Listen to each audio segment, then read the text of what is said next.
This is how RAG actually works. Retrieval Augmented Generation, a phrase with all the elegance of a government form and most of the charm of damp carpet. But underneath the name is one of the most useful tricks in modern AI.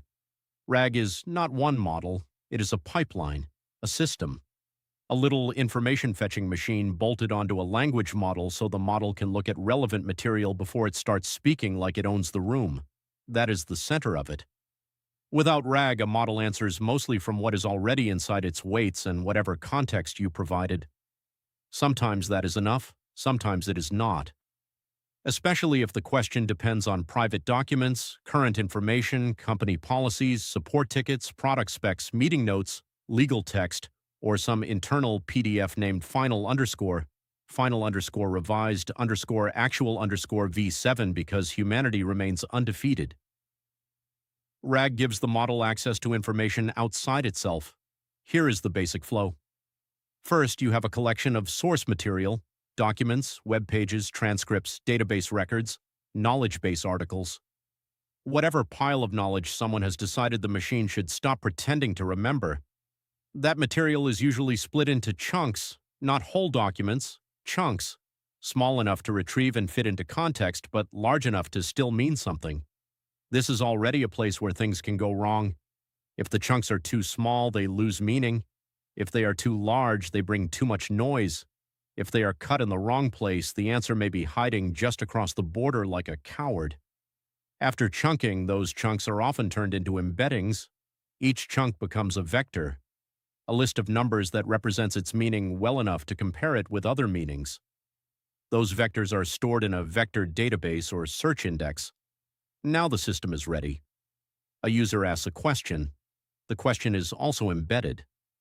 The system compares that question vector against the stored chunk vectors and looks for nearby matches. In plain English, which pieces of the knowledge base seem most related to this question? Those top matches are retrieved. Sometimes pure vector search is used, sometimes keyword search is used.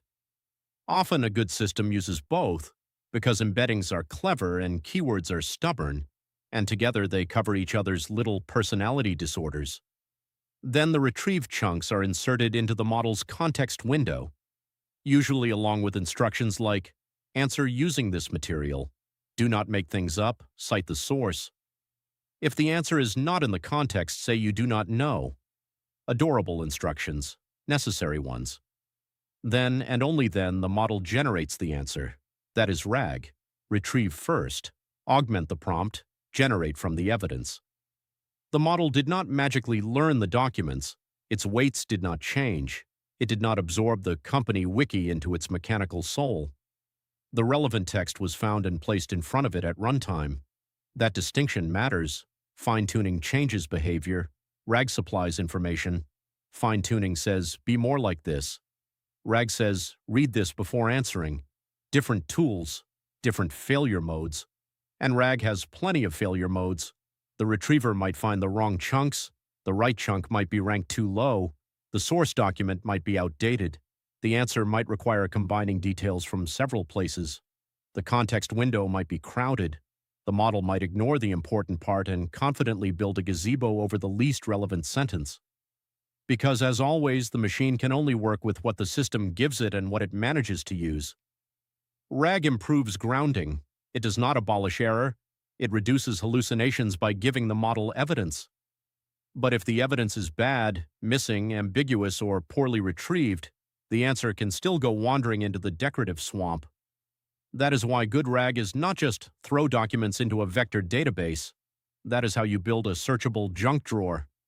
Good RAG needs decent chunking, good embeddings, metadata, hybrid search, re-ranking, source quality, clear prompting, and often some kind of evaluation to see whether the system is actually retrieving what the answer needs. Because retrieval is the spine. If retrieval fails, generation is just a well-spoken corpse wearing your company logo. So how does RAG actually work? It takes source material, splits it into chunks, embeds those chunks, stores them in a searchable index, retrieves the most relevant pieces when a user asks a question, inserts those pieces into the context window, and then lets the model generate an answer grounded in that material. RAG is not memory, not training, not truth. It is the machine checking the file before opening its mouth, which, considering the history of mouths, should probably be mandatory.